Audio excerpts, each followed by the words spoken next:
જો તમે ધોરણ 10 ની અંદર હોય અને આ વર્ષે એટલે કે 2026 માં બોર્ડની પરીક્ષા આપવાના હોય અને તમને ગણિતનો ડર લાગતો હોય તો ગણિતનું તમારું એક ત્રીજું ચેપ્ટર છે એનસીઈઆરટી માં દ્વિચલ સુરેખ સમીકરણ યુગમાં, તો એના ટોટલ 8 માર્કના આઈએમપી આજે આપણે જોવાના છે. એની અંદરથી 3 માર્ક્સના તમને 2 દાખલા પૂછાશે વિભાગ સી ની અંદર અને 2 માર્ક્સના તમને ઓબ્જેક્ટિવ પૂછાશે. તો એ જ હું તમને ડાયરેક્ટ ટેક્સ્ટબુકની અંદર બતાવું છું. આવી જાઓ અહીંયા. તો ગણિતની તમારી આ ટેક્સ્ટબુકની અંદર દ્વિચલ સુરેખ સમીકરણ યુગમાં આ તમારું એક પ્રકરણ છે, બરાબર છે. એની અંદર તમે જોતા જાઓ તો આલેખ વાળું તમને કશું પૂછાવાનું નથી, તો આલેખ વાળું તમારે કરવાનું નહીં. આ જે 3.1 છે એની અંદરથી તમને દેખો તો આ એક આ પેન્સિલ વાળો એક દાખલો છે, આ એક, બરાબર. એ સિવાય તમે અહીંયા નીચે આવશો તો અહીંયા જો એક આ લંબચોરસ બગીચાની અર્થ પરિમિતિ અને આ એક છઠ્ઠો દાખલો છે. તો 3.1 નો આ અગત્યનો છે કે જે તમને 3 માર્ક્સની અંદર પૂછાઈ શકે છે. ત્યારબાદ તમે આગળ જશો તો ઉદાહરણ નંબર 6 આ બી એક અગત્યનું છે આ વર્ષ માટે, તો ખાસ એને તૈયાર કરી લેજો, તમારી એનસીઈઆરટી માં એને ટિક કરી લેજો.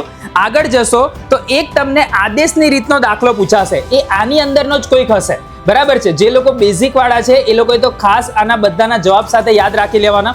ત્યારબાદ તમે જોશો તો જો અહીંયા એક ટેક્સી ભાડા વાળો એક દાખલો છે, બરાબર છે. એક ખાસ તમારે કરવાનો અને અહીંયા જ એક આ વખતે આપેલો છે 5 વર્ષની જેકબની ઉંમર વાળો. તો ટોટલ મેં તમને 3 દાખલા 3.2 ની અંદરના બતાવ્યા, બરાબર. પછી તમે આગળ આવશો તો એક અહીંયા જો લોપની રીતે ઉકેલ વાળો દાખલો અહીંયા સમજાયેલો છે 9મા નંબરનો, એ સમજવા માટે છે.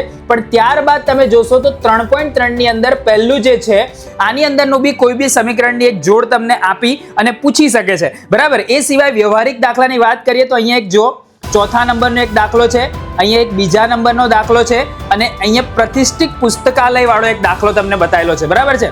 તો ટોટલ આ 3 દાખલા તમારે ખાસ 3.3 ની અંદર ના કરી દેવાના. તો આપણે આવા બધા જ ચેપ્ટરના આઈએમપી આપેલા છે. ત્રીજા ચેપ્ટરના તો તમને મળી ગયા, બાકીના બી જોઈ લેજો. આ પેજને ફોલો કરી દેજો અને કોઈકને બધા જ સબ્જેક્ટના બધા જ આઈએમપી એક સાથે જોઈતા હોય તો તમે દેવ સત્ય પેપર સેટને વસાઈ શકો છો. બાકી આ રીલને સેવ કરી લો, તમારા મિત્રો જોડે શેર કરી લો અને તમારી ગણિતની તૈયારીને બૂસ્ટ કરી દો.